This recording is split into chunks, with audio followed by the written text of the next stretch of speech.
Hello, and welcome to Schmidy's Guide on how to tank in the secret world. In anticipation of the relaunch coming to the game later this month, I have decided to create several guides targeted at new players just beginning endgame content. This guide will focus on the beginning tanking build you will use for Nightmare Dungeons. If you intend to do endgame content and you have not already, I would highly suggest buying the issues and playing through them. They add storyline and new missions to the game, as well as offering easy access to some of the very beginning endgame gear that you will want to keep and upgrade. And as well as some upgrades to the gear that we will be using in this build. So without further ado, let us begin. We will be using Sirity's Pink Tank on a character who is obviously quite new to the endgame content. We have not even finished our entire ability wheel yet. And we'll be running a Blade Chaos tanking build. So our first skill is Blade Torrent. It is your high hate AoE builder, a staple of tanking builds. It is also a frenzy ability and gives us access to an afflict with a 100% uptime. All of these things are very important. Then we have Stoicism, our gold-bordered elite skill. Two of the most important things that you do while our tank is hold aggro and stay alive. This helps you to do both of those things very efficiently, especially with low gear, like we are going to have. Discord Rising is mostly here to add stacks of the exposed weakness that makes the entire party do more damage. This is going to be a recurring theme, making the entire party do more damage throughout this build. Next we have our consumers. Clearing the Path is an AoE consumer for your sword. It will help you to pick up adds as well as giving you an extra 40% chance to penetrate afflicted targets. This is important because several of our skills are going to require penetrating hits to activate. Consequence is your single target chaos consumer. During your standard rotation in this build, you will be able to keep that minor ward up almost 100% of the time, and it also helps you stack an extra exposed weakness stack on your target.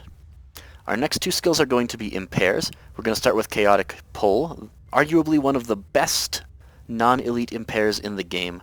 It has a 15-meter range, a slightly shorter cooldown than your standard non-elite impair, and it impairs instantly the moment you push the button. Conversely, Trial by Swords, which we will be using since we are running swords and need another impair, is one of the worst. It has melee range, a full 45-second cooldown for a non-elite impair, and it impairs at the end of the skill's animation. Generally, you have plenty of time to impair anything nasty that Nightmare bosses are going to be doing, but once in a while, if you're cutting it close, Trial by Swords, you're going to notice the difference. You're going to miss an impair and wipe the party. It's just part of the tank build here, so running on to Crack, we have our first auxiliary. We're going to be getting this from the issue. We're running Crack due to its extra damage as well as the debuff that you can apply to your target when you use it. Now we're going to go through our passive skills. Agitator is what makes you the tank. It makes it so that anyone else who wants to pull aggro from you has to be doing 5 times as much damage as you are doing to pull aggro. At the low level of gear that we are using, that will be possible, but unlikely. Breakdown makes it so that all of your sword, chaos, and hammer attacks add 1 stack of the exposed weakness. We're going to be trying to stack that up to 10 as quickly as possible to make the group do more damage and finish the fight faster. Perfect Storm is our Blade Torrent exclusive afflict. It will have 100% uptime, and it also seems to share Blade Torrent's added hate generation, which makes it a very powerful tool for tanking. It is also important because it is a prerequisite for several skills, including Iron Maiden. Whenever you penetrate an afflicted target, you gain an additional 15% chance to penetrate for 8 seconds. Then penetrating is actually so important that we are also going to put it on our builder, making our frenzy abilities, aka Blade Torrent, have a 7.5% extra chance to penetrate. That helps us to activate abilities such as 12 Gouge. This will make it so that you add the Debilitate weakness to your target, which reduces the damage that they can deal to you. And our shiny gold-bordered elite passive will be Cool, Calm, and Collected. Whenever you block an attack, you reduce the damage that comes to you by 25%. Block will be our main defensive skill in this build. And whenever you critically hit, you make everybody in the party do 8% more damage. Then our auxiliary passive is going to be Whiplash, which reduces your target's defenses, their protection in particular, which makes everybody in the party do more damage. Next, we're going to be running through the gear. So most of the gear that you're getting here, that you're seeing here, is going to be coming from the baseline issue missions. Whenever you complete the entire issue, the last mission will give you a beginning endgame piece that you will want to keep and upgrade the very first time that you finish the mission, only once. So the first thing we're going to do is we're going to pick up a blade by finishing the Transylvania storyline mission. You can then add a penetration glyph as well as a signet of breaching. If you're not sure on how to craft things, I would suggest going to the Secret World database. It has a great guide on how to craft, how to create a glyph and then add that glyph to your weapon, as well as how to add signets. The breaching signet that we're going to be putting on here is rather expensive. I happened to pick one up while running through the missions, because you just get signets by running through issue missions. If you do not get one, you should buy one. If you can't afford it, put it at the top of your tanking wish list. It makes it so that everybody in the party does substantially more damage whenever they penetrate. It's a very powerful signet. Next, we'll be running through the issues here. So issue 6, which is in the Scorched Desert, will be giving us our whip. Again, I would highly suggest going to the Secret World database and checking the issue 6 missions to make sure you know which one you get the whip from and how to successfully get the whip, because you have to do a couple things in that mission to get it. We'll be adding the signet, will be the binding signet to it, which makes everybody in the party do 3% more damage. You will also, for finishing the issue, get your first custom talisman. You should get the health piece, put a block glyph on it, and get a signet of order. If you don't pick one up by running through the issue missions, buy a signet of order from the auction house. They're not that expensive. Next, we will be getting our neck piece from issue 7 in Transylvania. Get the attack piece, put hit reading on it, and put the issue-specific signet on it. You'll be getting that from the Draculeshti camp in the Shadowy Forest. Costs, I believe, 240 black bullion, which you should have gotten just by running through the issue missions. Next, we will get issue 8.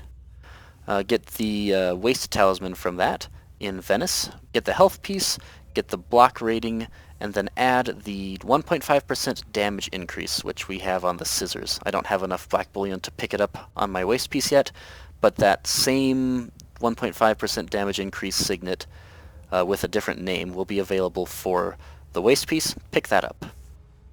Next, we'll be going to Kaidan. Issue 9 will give you the ring, the finger piece. Get the attack rating, put hit on it, and get that issue attack piece from the Envoy of Kada Oro in Genpachi Park. Then issue 10 will get you the occult talisman, get the attack rating piece, put pen on it, and get that 1.5% damage increase signet. Then issue 11 gets us the wrist piece, get the health piece, put block on it, and get that issue attack rating signet from the Envoy, still in Genpachi Park. All 3 of those are in Genpachi Park, which is rather convenient. Finally, the only piece that we haven't got yet will actually be skipping a few issues. You get this in issue 14, which begins in Agartha at the Scorched Desert portal. You'll pick up an investigation mission there. Issue 14 is actually my favorite of the issues. It's got really neat content, and you even get sort of a solo raid instance that you can redo. In fact, that solo raid is how you get these pieces. You will get the one guaranteed piece, pick up attack rating and put pen on it for finishing the issue, but after that, in order to get this signet that we're missing, or to get the other kinds of talismans, you will have to redo that solo raid instance. It is not something that I have gotten yet, that signet, so we don't have it yet, but once you do, grab it and slap it onto your gear. And there you have it. There is your beginning endgame tank gear with all pieces you can get before you go into Nightmare Dungeons or spend any black bullion on glyph toolkits. So we'll just run through the basic rotation. It's basically just an opener, and once you've done the opener, all you do is build 5 times and then use your consumers, use the whip off a cooldown. So we're going to be using Stoicism, and then we're going to use Blade Torrent, Clearing the Path, Discord Rising, Consequence, then your whip, at which point in time all you're doing is 5 builders, 2 consumers, and impairing any skills that need to be impaired by the boss. So it's going to look like this. Stoicism, Blade Torrent, Clearing the Path, Discord Rising, Consequence, whip, and we're in just hold that pose mode, where you just do the same thing over and over again. You can practice moving around, which I would suggest doing because you're going to have to do that when you get into the dungeons. You can also practice moving your camera angle while continuing your rotation so that you can do these things if you need to while you're in the dungeon. It becomes much easier if you can do these things here to be able to then do them when you are actually in a real Nightmare Dungeon scenario. And that is it. You are ready to begin tanking Nightmare Dungeon content. I will see you there.